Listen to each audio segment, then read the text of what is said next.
This is always a packed show because so much happens between the last time we all had a conversation and now. Penn State beat Illinois. James Franklin talked about it.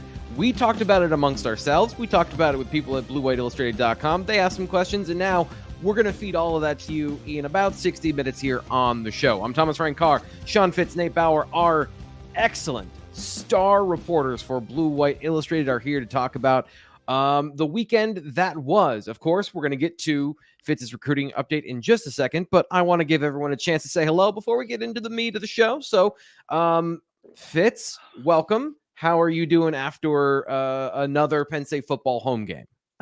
It's gray. It's been gray all week, and I need this gray to go away. I need it to get nice. It's supposed to get nice at the end of the week, so I need to be better by Saturday, basically.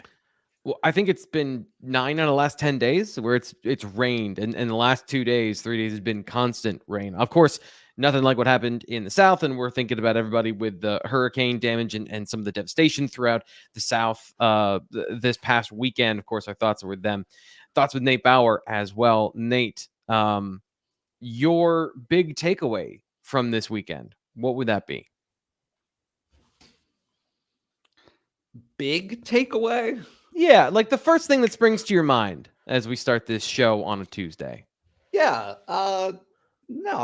Look, Penn State got a good win, and I think that yesterday's storyline that you followed up on with James Franklin about the need for improvement is relevant. Mm-hmm. Right? This is a team that has at Penn State that has demonstrated it can play with and beat the teams on its schedule that it has faced thus far. Right? So the middle, right? To me, West Virginia and Illinois are kind of representative of the middle, of which there will be more teams on the schedule that Penn State will face in that category.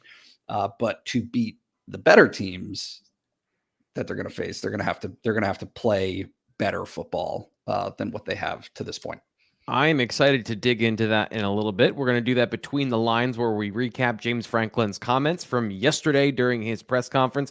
I always love picking Nate's brain and Fitz's brain on some of these things because they have a lot of insight into the nuance behind kind of the high-level conversation that we have each week with James Franklin. But the win is one thing. But the future is always now when it comes to Penn State football and recruiting, which is why we're going to start today's show with Fitz's recruiting update.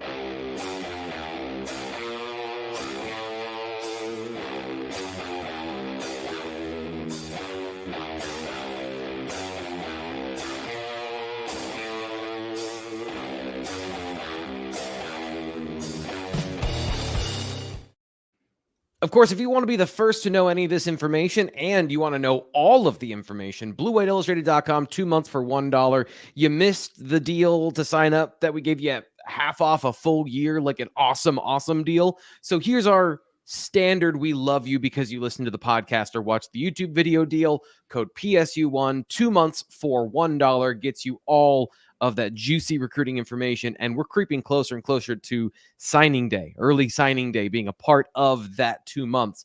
It is peak intel season at that point. But of course, there's always intel that Fitz is sourcing. So Fitz, what do we got going on from Penn State's first primetime game in Happy Valley this year and the reaction to it from the recruits? Well, it was always a plus when you can add some surprises to the list. And Penn State did that with a couple of guys on Saturday night. I think headlining that list would be Joey O'Brien, the safety from down around Philly at LaSalle.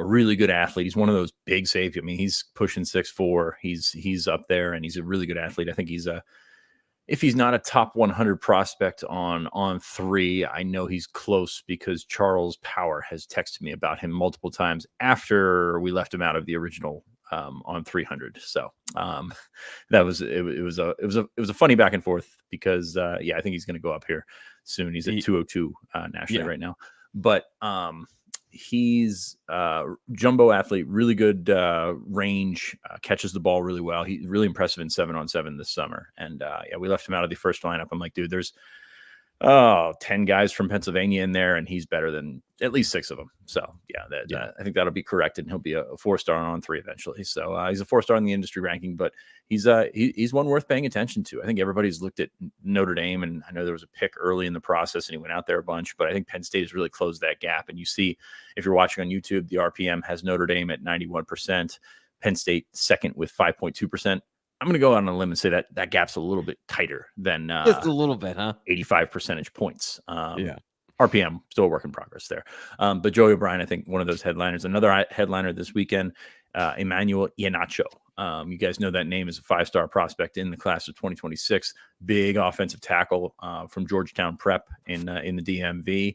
And he's got a profile, like he's got a recruiting profile where he's going to go everywhere. He's been to Ohio State, he's been to Oregon, he's been down south, he's been everywhere, but he keeps coming back to Penn State. I think Penn State's in a decent spot for him, pretty darn decent spot for him, I'd say.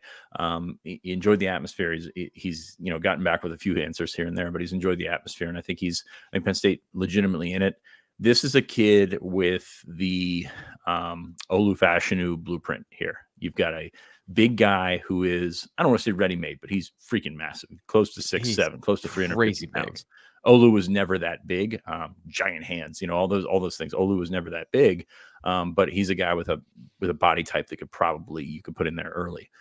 Still some development to go as a player. I know he's the number 3 prospect in the country according to the On3 industry rankings, but still some development to go down there in the high school level. So, but everybody's going to want him. Everybody's going to love him. He's going to be a recruitment that everybody's going to come calling. But Penn State was early. Penn State got him on campus, and I think there's a lot of things parallel with Olu, not just with the football stuff, but with the academic stuff, with the family aspect of things. You look at players that are in this situation, their parents value education more than anything. So this is going to be an educational recruitment as well.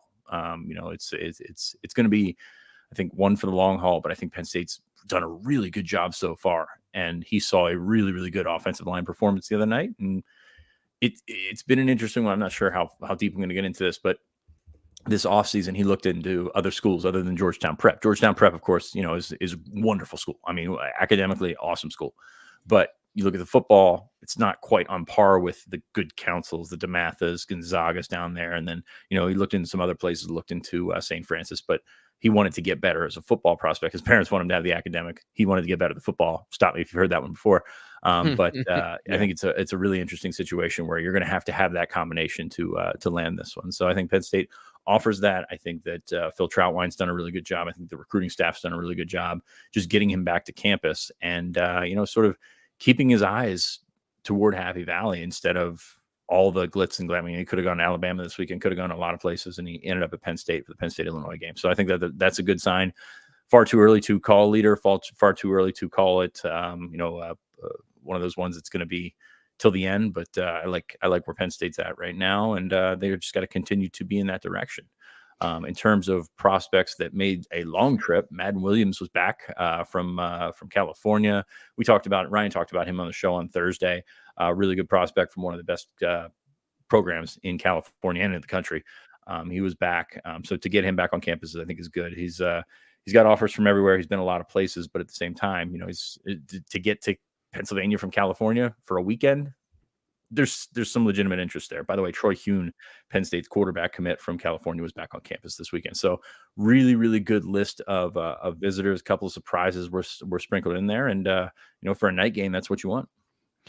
One quick question going back to Joey O'Brien. Watched him against Harrisburg earlier this year, and I know it was the first game of the season. Harrisburg was working through some things when it comes to their offense, but just from a way they played on the field that day, Joey O'Brien looked like maybe one of the best players on that field that included most of, I would say, the top 10 in Pennsylvania. But I'm a little surprised, Fitz, today, learning he's a safety prospect. I understand he's 6'4", he's huge, but I also thought he looked really good as a receiver. So I guess I was just curious of what you know about that particular situation. Is everyone recruiting him as a safety, or is it that what Penn State sees him with Dex and loving those big rangy safeties at 6'4" and having all that growth potential? I think it's probably one of those recruitments where the big schools are going to recruit him as a safety because that's what they see him as. Like, that's what they think that his highest level is. But when you get either further away from home or lower in the pecking order, then give that athlete opportunity. You get the receiver chance. So I think that, just from looking at the schools that are offering him, Penn State, Notre Dame, I think are the top two right now. And I think both of those look at him as a big safety. Of course, Notre Dame's going to sell the Kyle Hamilton. He's going to be the next Kyle Hamilton after Jadon Blair was the next Kyle Hamilton in the class of 2025. So they're going to continue going after that, which absolutely they should. But no, I think you look at the top schools, see him as a safety. But when you get further from home, or when you get lower in the pecking order, when you need more to throw into the pot to sweeten the deal, athlete, receiver, because let's be honest, everybody wants to catch the ball. Everybody wants the ball in their hands. So yeah. But yeah, I agree with you. I mean, you look at that tape from the Harrisburg game. I mean, he was going up and getting it. He was doing some great things in terms of ball skills, which I think is a positive for him as a safety as well. But I think that's where they stand. But hey, I think he's good enough where if he turns around to Penn State and says, "Hey, I might want the opportunity to play receiver," you at least entertain the idea. It's not something. Nope, you're safety. Sorry, got to go with this one. So I think that's where you go with Joey O'Brien. Just a really good all around prospect, and to see a guy move that well and have those kind of ball skills at 6'4", like a lot of those guys, those 6'4" guys are projects because they got to learn to move. They got to learn to run. I think he plays corner right now. So he's got all of those skills to bake into that too, which is why he said, I get it. I get why he's a safety. It's just he's such a good football player. You can see him adapt to a lot of different positions and situations. Yeah. So, and the other thing here, he's a 2026 prospect. So who knows if he wants to play receiver and he sets his mind to it, then I'm sure he could do it. I think he's that talented. Last thing we got here in Fitz's recruiting update is a new offer went out. This is a Pennsylvania kid for 2026. So tell us a little bit more about the latest offer. Reston Lehman, defensive lineman from Peters Township out in Western Pennsylvania. They're having a good year, and Lehman's a good part of it. You look at his tape. He's playing outside linebacker. He's playing defensive line. I'm still curious where his best position is. I don't know that he's kind of like Bradley. Like we could talk about Bradley Gompers, the Duke commit. Just a really good player.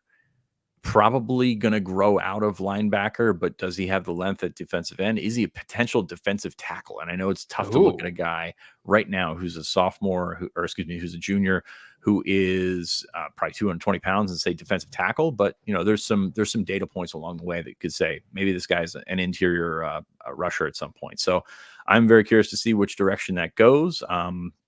Like I said, they're having a really good season. He's having a really productive season. This is kind of the time last year when they offered Alex Tash. So like, that's kind of the timeline that we're at. Like Tash was the same situation. It wasn't a guy that had a ton of offers. And then Penn State saw some film early in his junior year, like what they saw. And that's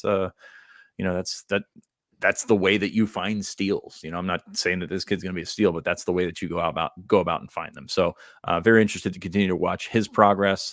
Pennsylvania kids followed Penn State. Just got a Pitt offer as well. So I think that's going to be about one that works from the inside out with the interest that comes in the next couple of months.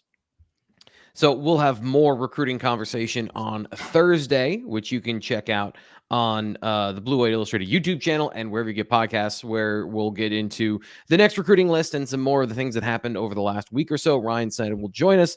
But of course, if you want to get that information right now, like I said, when we started this, subscribe right now. Here's the promo code PSU1, 2 months for $1. Gets you all the recruiting intel and message board content where you get the deep dive on some of that information. So I know that the weather has affected a lot of things over the last week or so. I'd say mildly, including the game. But I know one of the things it's really affected is Nate Bauer's golf game. So I know you haven't gotten out to the course, I'm assuming. But have you gotten out to Anti-Fragile and just kind of skipped to the post-game ritual? I have not, but somebody else on this call has.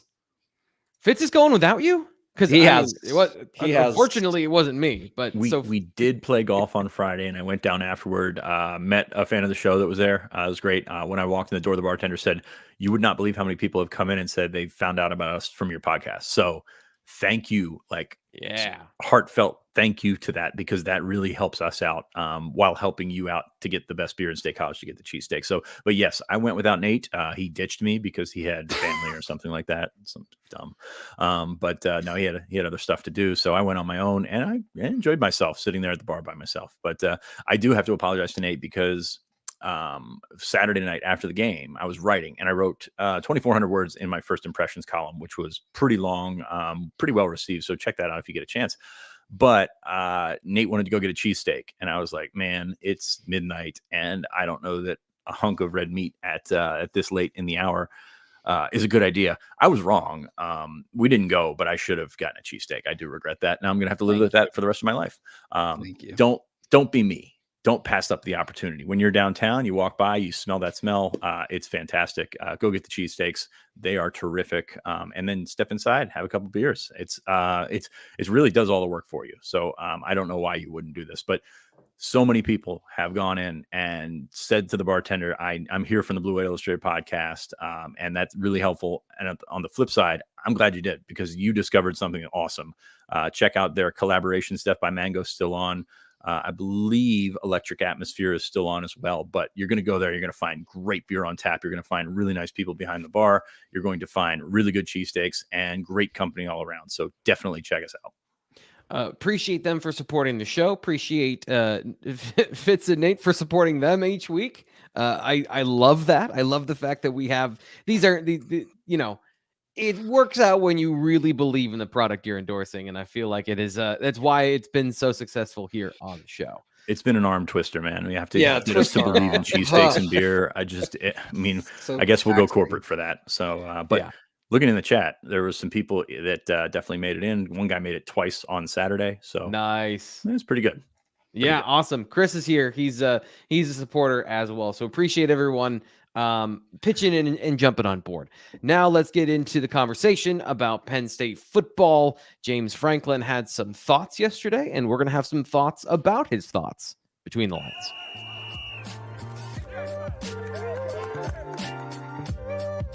They have both gotten reps with runs. I don't know how interested everybody is, Nate, in the cat and mouse game about injuries when it comes to the conversation about how James Franklin has kind of been backed into a corner, but he's been giving more in terms of injury updates recently, and he had a full-throated injury update yesterday when it came to a couple of players that we saw exit the game against Illinois. We expect to have DeLuca, Wormley, and Kimber back. I don't have a whole lot more information than that right now. Obviously, the game was Saturday. Sunday is a jog through. Monday's the off day. So we expect those guys back, but I don't have that information for you right now either.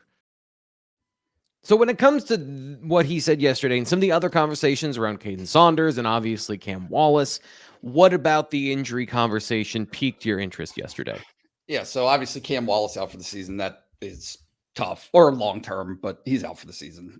So that's tough for Penn State from its running back depth. Obviously, if you have a position that you can lose somebody, that's it, just given the strength that they have there. But no, the little nugget, right, is when he says we expect them back. Obviously, you could say, well, when is back, right? That gives him lots of wiggle room, because it can mean anywhere between this weekend to the end of the season. But I thought that there was a little bit of a nugget talking about Dakari Nelson, where Franklin said, right, he's talking about Dakari and how excited they are about how he's coming along. And then, quote, hopefully having Dom back this week create some flexibility and hopefully a really good rotation with some of those guys. So right. I do think it puts a more literal, like, they anticipate at least DeLuca, right? And yeah, we get into the weeds of reading between the lines here. That's what I love to do. But yeah, but very literally there, he's talking about DeLuca being back this weekend, which would obviously help that group given the situation that they're in. Yeah, Fitz, some of the injuries were a little more overt this week in what we saw. And I know you posted either yesterday or this morning on social media about what you saw from at least Sal Wormley. Did that provide you any insight onto, like, yeah, we kind of thought he would be back this week? I can't, I'm not an optometrist, so I don't know. I mean, if you look at the plays, what's that? Yet. You're right. You're right. Don't sell yourself short, pal. I appreciate that. That's why I keep. Yeah, you're the best. Thanks. Yeah. So if you look at the clips, a couple of poked eyes, a couple of Roddy Pipers right there. I mean, it was not pretty, and those things hurt like a lot. I got that once, and I never want to deal with that again. But no, it was pretty overt. If you take a look at the video, wasn't I mean, Sal went down, JB went down in a lump. Like that was tough to watch. But it's going to depend. It's going to depend on how well they heal. It was, how do I say that? Yeah, we're just gonna get past that. No, I mean it was not the strategy that you want to see, and no hands to the face or anything like that called was tough to see. So, but yeah, they want those guys back. But Cooper Cousins stepped in, did a good job. We kind of saw the thought process. We've talked about this before, or kind of all camp season about how things would go along that assembly line if one of those guys went down. But Sal's played so much, you don't even think about him going down anymore. But he was the first one out. Venga went over to play right guard. JB came in, JB came out, then Cooper went in. So the interior depth kind of shining through, which is good to see. That's something we thought they would be okay with, but until you get thrown in the fire, it's tough to see. But to have a couple of guys on call like that was very useful. Yeah, and something that where we thought, where is Cooper Cousins going to get meaningful snaps with as many depth pieces? And suddenly, when you're down 2 guards and you can put in a guy who you really like, that is a rare opportunity for an offensive line, let alone kind of a team in general to have that much depth at one position. Nate, anything else from the injury conversation that you thought was interesting and we haven't covered yet? I'm going to say what Fitz didn't. Illinois broke the rules. Poking people in the eye. It's not very nice. It was not very nice. The one on JB, that looked like a full roundhouse poke. That was not ideal. Why just because it's close quarters, T. Frank, you might have some insight. Fitz. Why not just a standard visor shield for all those guys?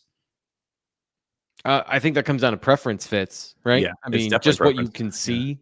Because that's hard. It's hard enough to see out of a face mask to begin with, and then if you put a visor, they've got those a lot of them have those cages anyway. And I was surprised that happened so many times, given kind of what an offensive lineman's face mask usually looks like anyway.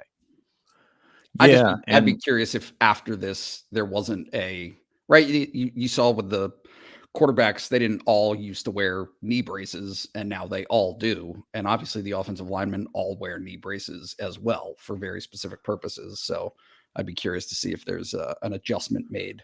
Yeah, I'm curious if it's a heat thing, like that keeps that in for those offensive linemen. I mean, it's hot enough out there. That's why they're in no sleeves when it's 30 degrees out. But yeah, I'm curious if that's it. But yeah, no, it makes sense. I just don't have an answer for you, so I'm just making stuff up. The next thing from the conversation that I think we've had a little bit here on the show, but James Franklin, this is more one of those, hey, just confirming our discussion. He talked about Katron Allen and his performance this past weekend, but really the journey to that performance. Yeah, I'm really proud of Katron in so many different ways. And to be honest with you, Katron, as always, really just kind of maybe some bad luck, but historically with his time here, he's always had some lingering injury in the off season that I think is hurt some of his development. He's one of the more natural football players that we got. Was really that way when he showed up on campus. And don't get me wrong, he's worked very hard at his development, but he's just missed a lot of time in the off season. So,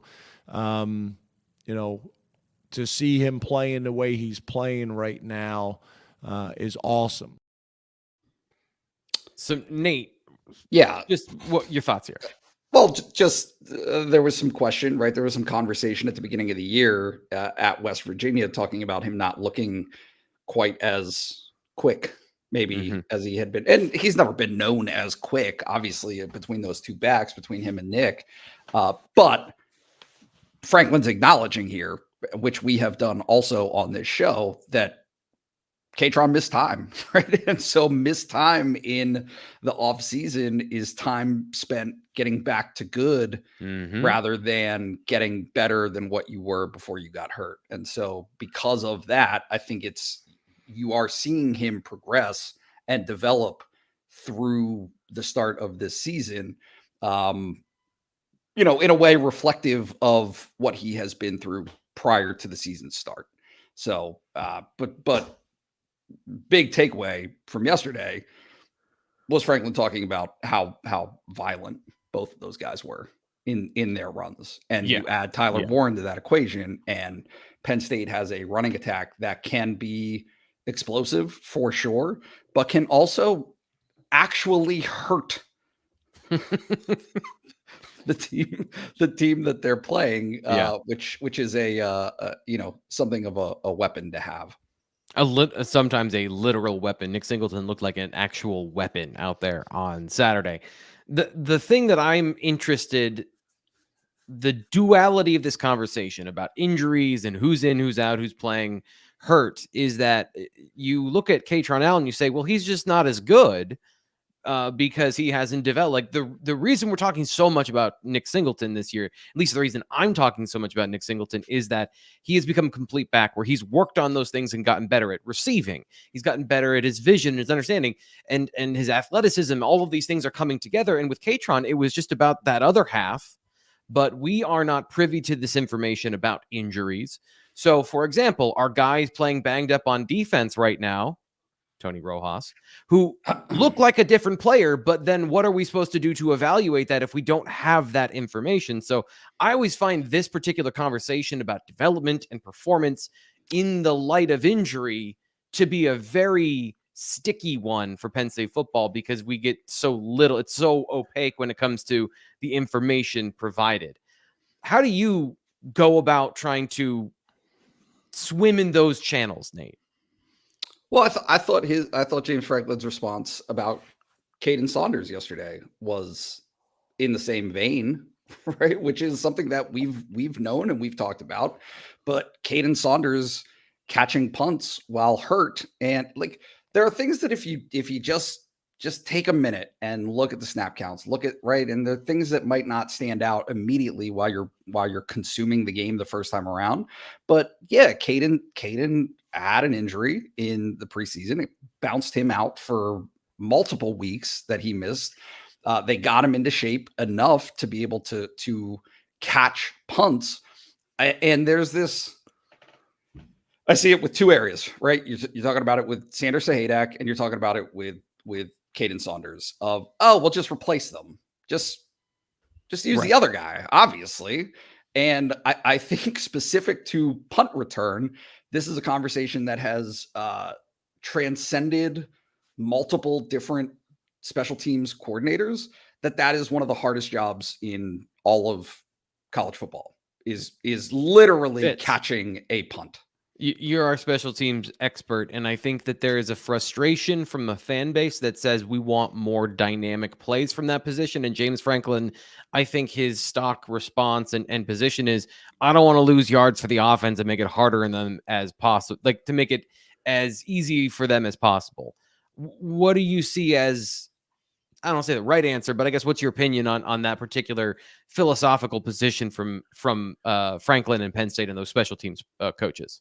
Catch the bleeping ball is the number one thing. Like it's not just yards, it's losing the football. Now, I will say in the defense of that argument, Caden Saunders has fumbled twice. Like that can't happen. That's even worse than, just letting it roll or whatever, obviously. Even though both those fumbles went out of bounds. But yes, you got to be safe first. If you have that dynamic guy, then yes, it is a weapon. It is something that can get you up the field, get you scores even. I'm looking at the roster. It takes a very specific skill set to be that guy. And I don't see it. Like, I don't see it. Saunders is close. I still don't see it with him. So I just don't think they have anybody on that roster that can do it. They wanted Zion Tracy to do it. And James came out yesterday and was like, he just flat out didn't get it done. Like, he didn't get it done in the safe end, or, he didn't really go into specifics as to why he didn't get it done, but he didn't get it done. It's very hard to do. And it's very, very much taken for granted that it's something that a guy should be returning a punt every time. I mean, you look at the flip side, Riley Thompson's only allowed one punt return this year, and it went for 0 yards. Like that. It's the margins are so much smaller in returning punts than returning kicks, but we just lump them all together. it is a spot that needs improvement. It is a spot. I mean, they do have guys that are willing to return punts. They're just not as dynamic or Yeah. as reliable and safe. Like, Yeah, and I just need wanted to both throw of- that in like, there. It's not an not either or thing. It's not an either or thing. You need both Yeah. of those things. And Yeah. you just looking around the roster, it's not really a situation. It's not like it's not like Anthony Ivy's not holding his hand up saying, I want to be back there. He told us that in the preseason, he wants to be back there, but you need reliability first and then dynamic abilities the second. And Yeah. right now, I just don't know that you have it anywhere. For our podcast audience, Mech Engineer here says, still hard to believe we don't have another guy who is willing to return punts. And James Franklin said, nobody has stepped up yet. I don't think that, I just want to characterize the way that Fitz answered kind of the second half of that part is there is a willingness of players to do it, but nobody has exhibited the traits necessary to fill in the role better than Caden Saunders has so far. Nate, what were you going to say? There's one more thing I want to get to, but what are you going to say? Two things. One, the decision making is a huge piece of that reliability. It's literally as you have 4-ish seconds as 11 people are running as fast as they can to try to murder you. They want to end your life. And so that's challenging, especially with 100,000 people standing around you. And the second point is, it's not like at practice they don't have a litany of guys who are back there receiving punts. They do. Right? It's not as though Penn State has eliminated all of its other options and that it's not looking at other players there who catch punts. It's just a matter of what have they demonstrated. I don't think it's coincidental that Justin Lustig has been talking about Caden Saunders in that role and as having the edge in that role for 5 months, 6 months, right? Mm-hmm. Like he's the guy that has their confidence, and that confidence is not diminished by the fact that he is playing hurt. Yeah. Last thing here from James Franklin's press conference in between the lines is probably the most interesting. I like to save my food on the plate that I like the most for last. I should get to these things first. That's what I'm trying to say. James Franklin talking about needing to take a step each week. I mean, the obvious one that we haven't gotten corrected yet is penalties, right? That's just making things harder than it needs to be on offense. It's making things harder than it needs to be on defense. And we have been a disciplined team. So we need to get that fixed. And that's probably I was talking about in general, but when you're talking about specifics, that was my message to the team is you take the penalties out of that game, the ones that we can control. Then that game probably wasn't as hard as it needed to be. And like what happened in the second half, the game and the score gets out of whack, and you force them out of their traditional game plan. That game was going exactly how they wanted it to go for a long time. And then what happens is we're able to get, a more significant lead. Now they have to play a style of play they don't want to play, and then all the sacks come. So, Nate, I thought this was interesting enough to ask a follow-up when he said we need to take a significant step each week. A team that won 21-7 this is going to bleed into our conversation or recap of the game, but it felt dominating from start to finish in certain areas. But as he pointed out, something held them back from putting the game away early. So I still feel like there were things James Franklin wasn't saying, and to not call out maybe individual players about their performance from the past weekend or, other situations generally. What is your takeaway from him making those comments after a win over a Big Ten opponent that was a top 20 opponent? Yeah, I thought, and you did the film study, but I thought it was comprehensive, right?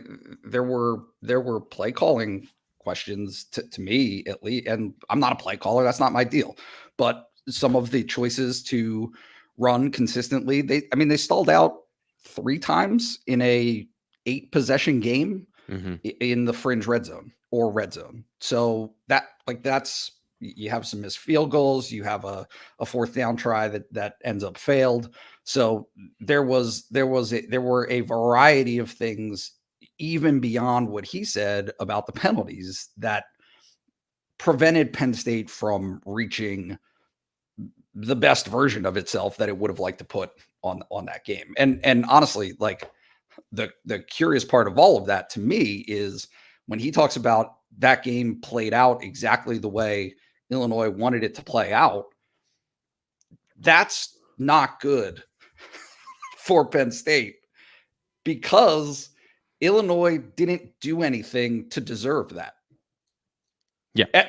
In my opinion, right? I don't think that Illinois made game-changing plays defensively to inflict that on. Now, there was a nice open field tackle that stopped a first down off the top of my head. There were a couple of things, but it wasn't game-wrecking, as opposed to the side of Penn State being, hey, these are things that Penn State hurt itself from accomplishing what it wanted to do. So let's get into it, Fitz. I want to ask you this same question. Penn State versus Illinois, a recap of the game from Saturday, and Penn State playing, I think, very well and controlling the game. But as James Franklin just pointed out, and as Nate kind of dissected there, what are your thoughts on how the game flow went on Saturday compared to how it looked visually from, I think, most people watching that? Yeah, I think Penn State dominated them, to be honest with you. The scoreboard, always the final determination, no doubt about it. But to me, and I wrote it the other day, that was a 4-touchdown win that Penn State really let get out of hand because they didn't finish. They didn't take care of those little things. They had the penalties. They had the little lack of continuity, lack of concentration, the lapses that you don't want to see. Those are equal parts frustrating and equal parts correctable.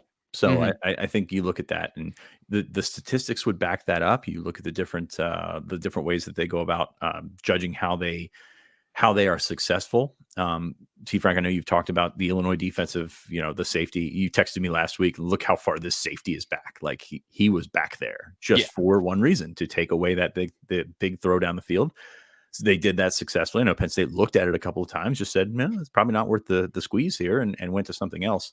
But were you surprised there weren't at least more, because there weren't even a whole lot of design shots in that game from what I saw, especially in the first half, where I would think they would try to do that a little more often. Were you surprised by the game plan? Because it kind of felt to me like it was a lot of short underneath passing. I thought they were setting some stuff up.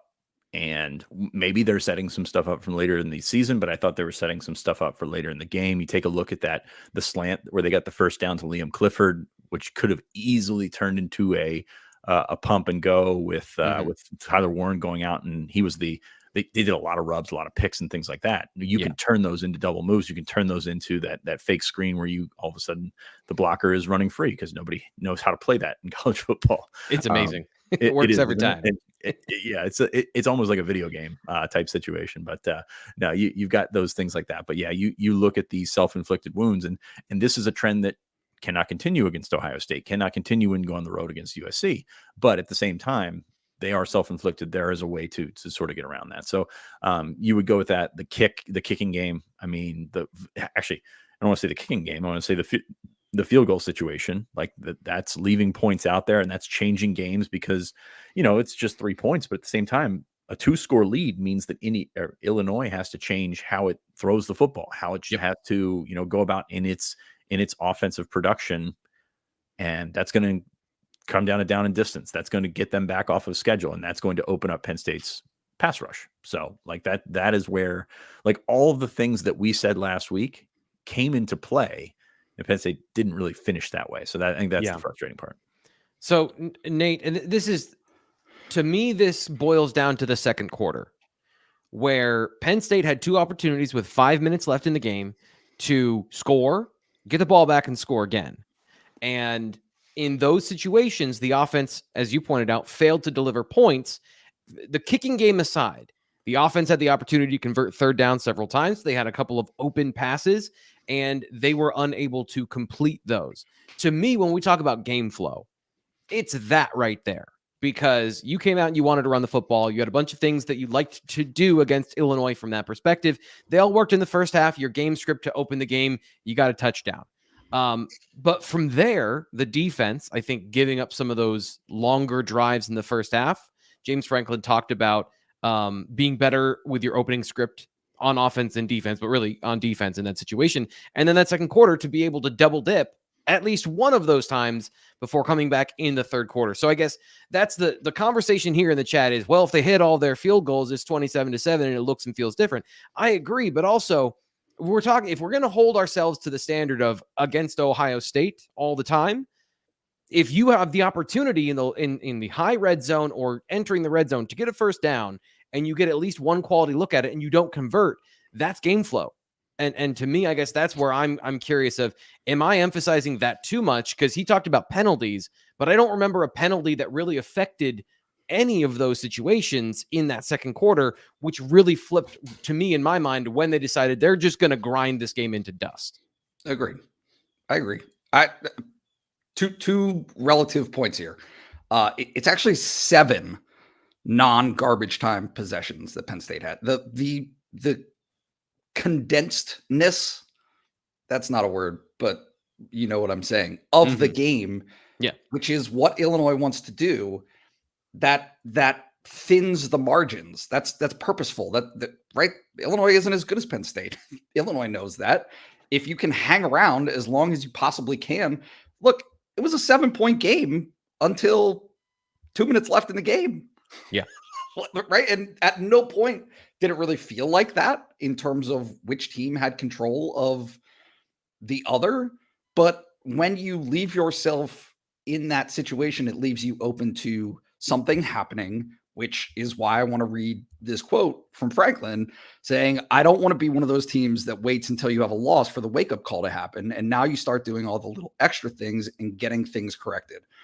That's the point. Is they had it a little bit against Bowling Green, right? It's easy to gloss over at this point because that became a relatively comfortable win.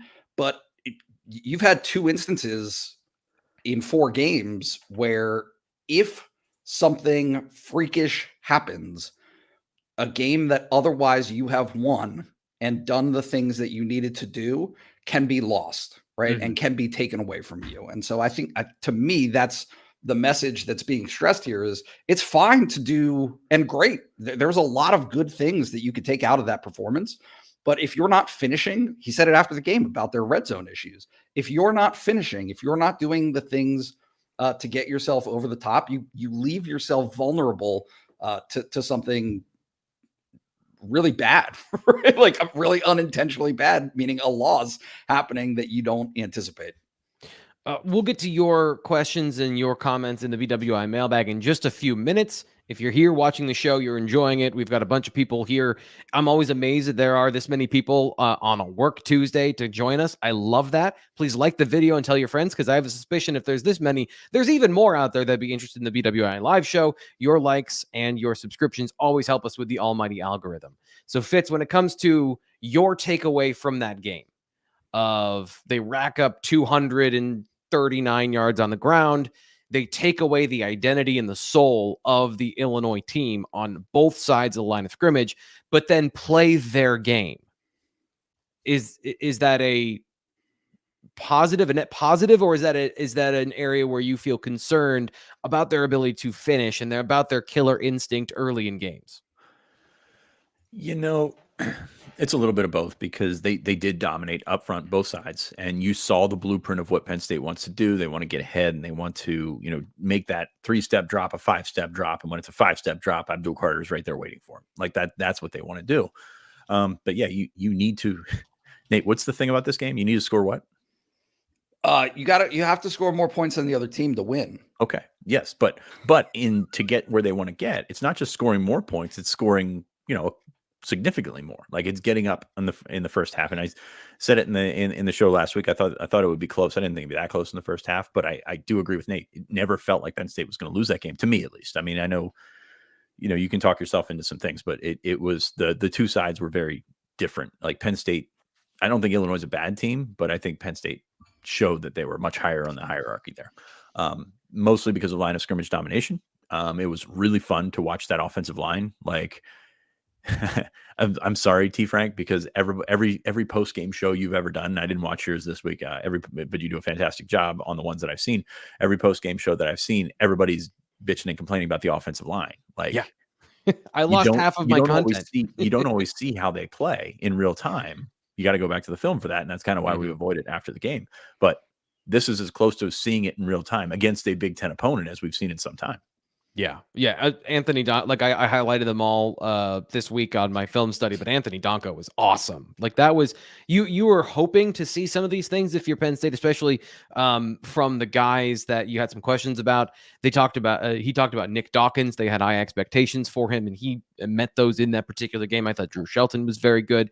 When it comes to the defensive line fits, you and I both were in lockstep that this was going to be a big Zane Durant game, and it was a big Zane Durant game. He and Abdul Carter, it felt like, had a big influence on that performance. What was your assessment of, obviously it was very good, but what do you take away from that, seeing as you expected that? Yeah, I kind of expected that based off of Illinois' interior offensive line, which was very bad. Like, it's not like you can stop dressing it up here. They were not good. Zane Durant was very good. And when that combination hits, you see the results. And Zane left some of that. He told me after the game, he left some of that on the field because he missed some tackles, missed some sacks.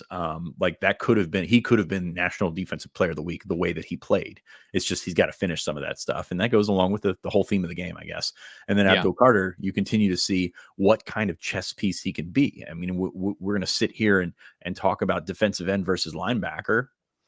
Why not both? Why not put him all over the place? Put him over the center as they did this week, and he's just going to wreak havoc. I mean, regardless of the little letters beside his name, he's just going to wreak havoc. He did that. Obviously, those defensive ends need to stay on side, which is, I think, correctable. Somebody asked earlier in the chat if they work on that practice. They work on that every day. They got a little football on a pole. They pull the pole back, and that's when you go. They do that. It is beyond repetition at this point.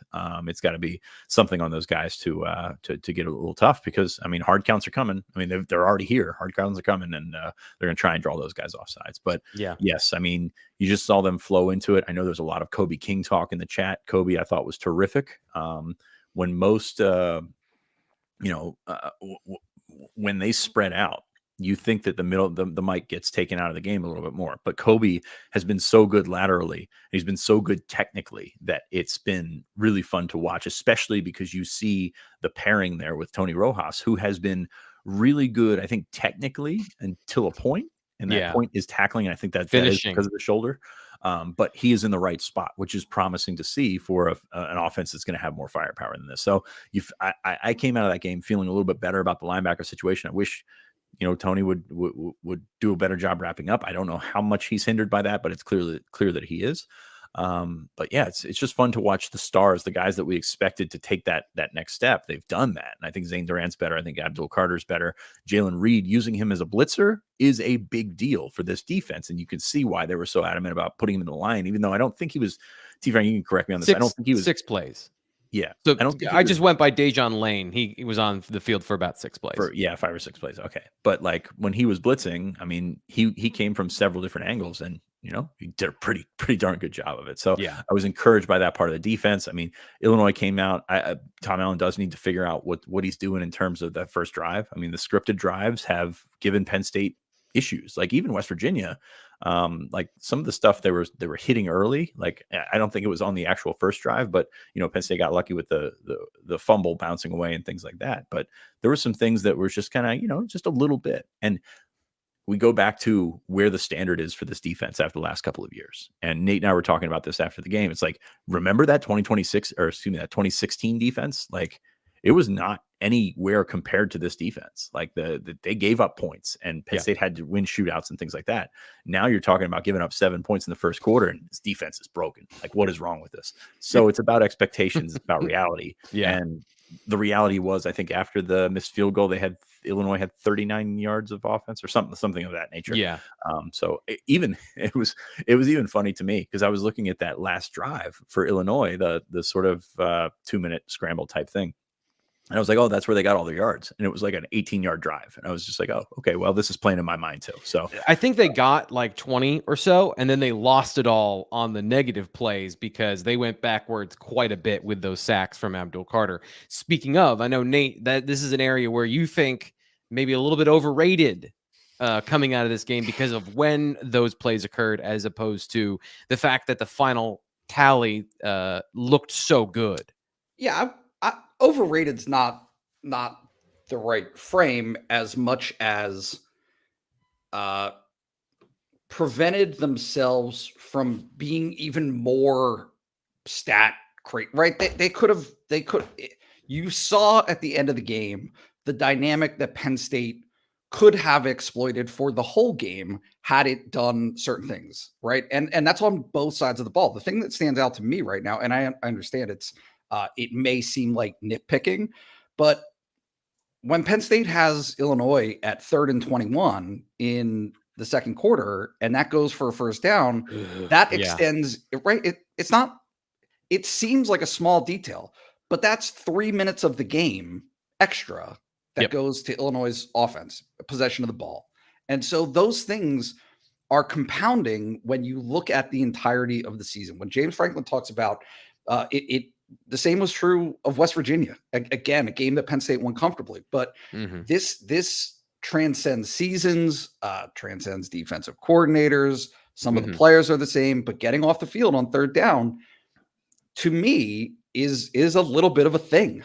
Like that's a thing that Penn State has to get better at, because if it does it will, if it gets off the field more, if the offense scores more points, Illinois gets behind. Illinois has to pass the ball. Once Illinois has to pass the ball, they can't do it. Yeah. Once they had to abandon the RPO, which was 90% of the diet of that passing game, RPOs and go balls was what they primarily were able to do. Fitz, Nate, I think I see what you're putting out here is, so James Franklin chooses to meddle in the 3rd down defense. Is that what you're saying? That's correct. Yep. Okay. That's correct. he calls the first down for the other team. Let's run that particular defense. We got to get to the BWI mailbag. As always, we have way too many good questions, and I have saved not nearly enough time for that. So let's get to it.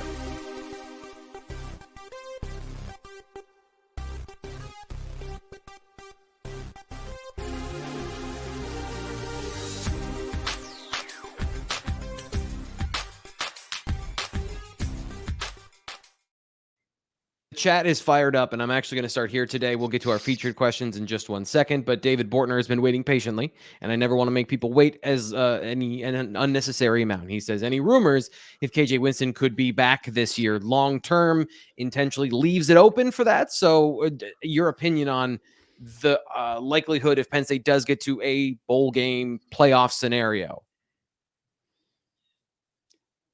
Is that a possibility? I didn't see him at the game on Saturday.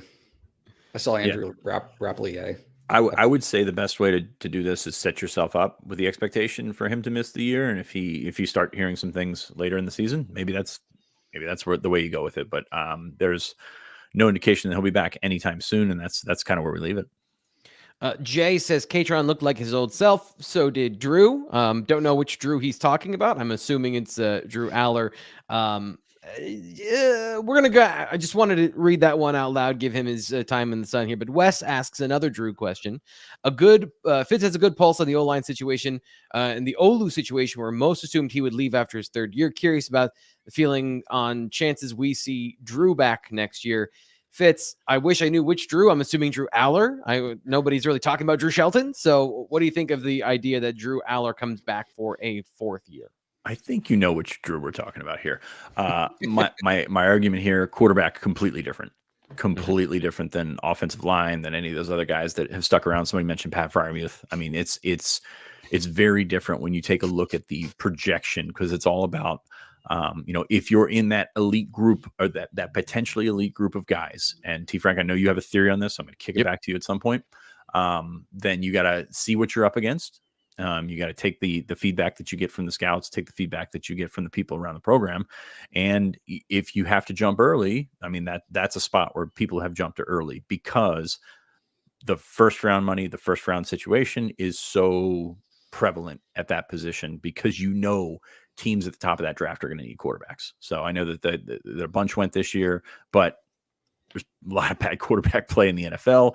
Luckily, I don't have to deal with that anymore as a Commanders fan. So, isn't it great? You just you worry so much less going into every single game of like having to stack the Jenga pieces to be like, then they could win if 19 different things happen, or the quarterback's good. So there you go. As a Commanders fan, I never have the if they could win argument before. No, but your theory on first round quarterbacks versus not first round quarterbacks. Yeah, there's no such thing as a second round quarterback.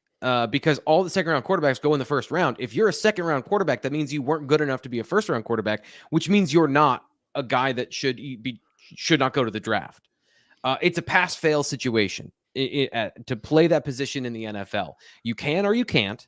And if the NFL thinks you can, you go in the first round, unless they're wrong and you go 5 through 7.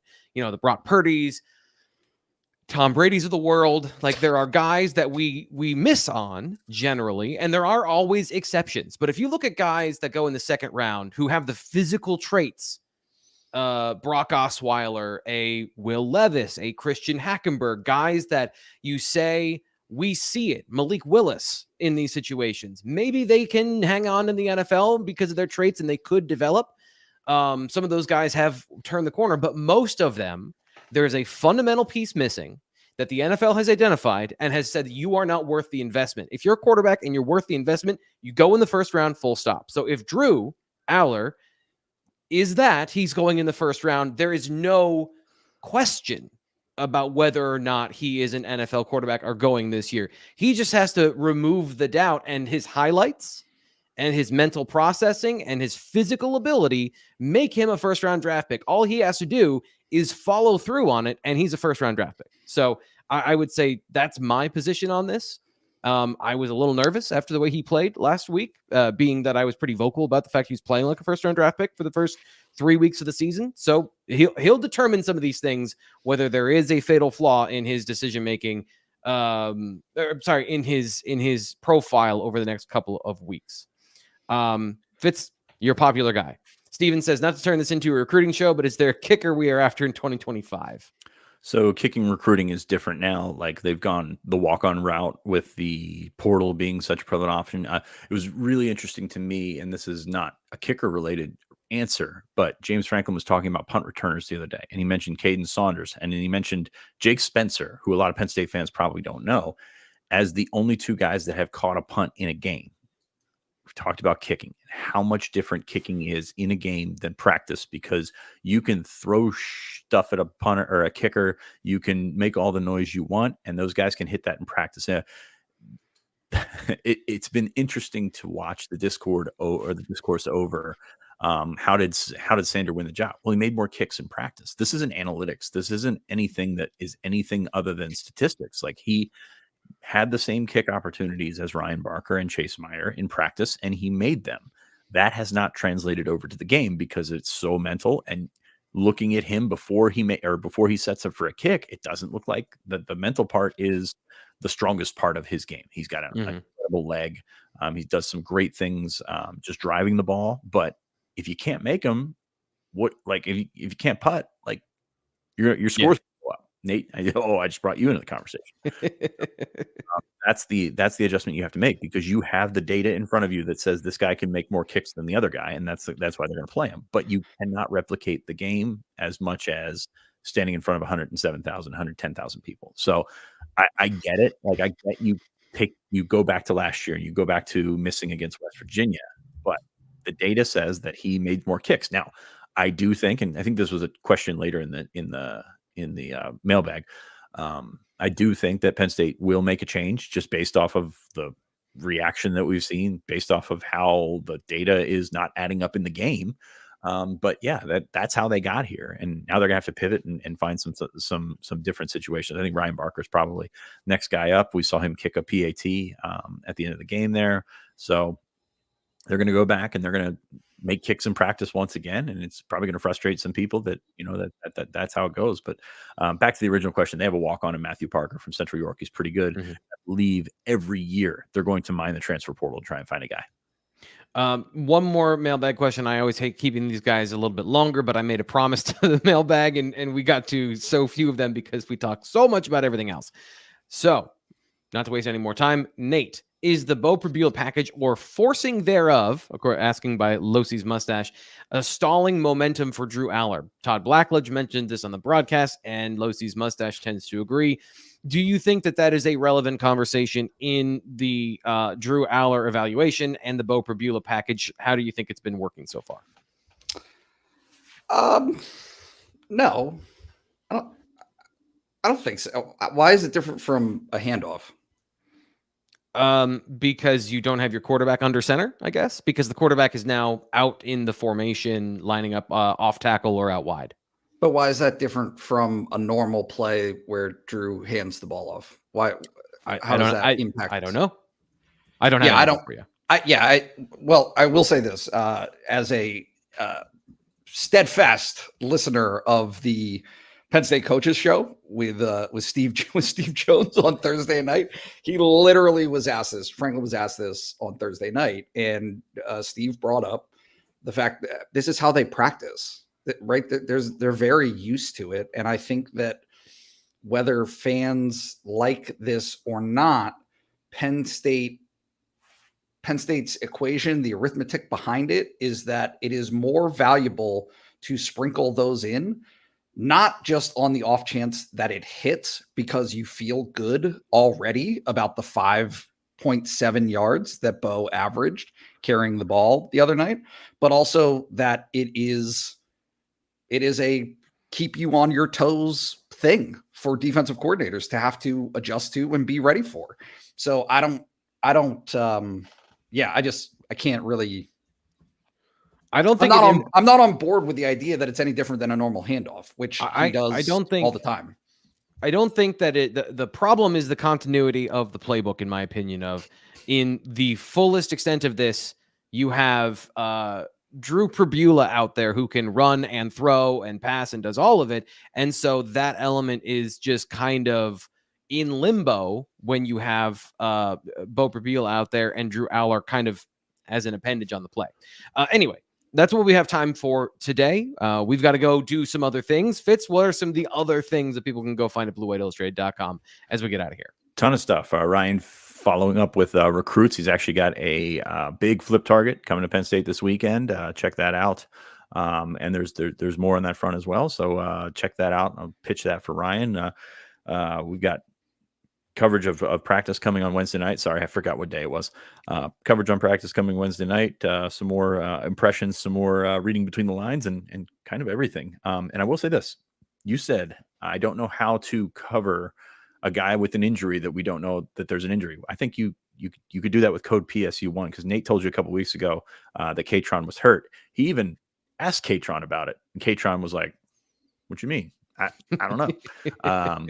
To see James Franklin admit that, we can play the Nate was right graphics anytime you want. But no, it's just it's a very interesting dynamic in terms of following the team via quotes versus following the team via information. Code PSU1, check it out.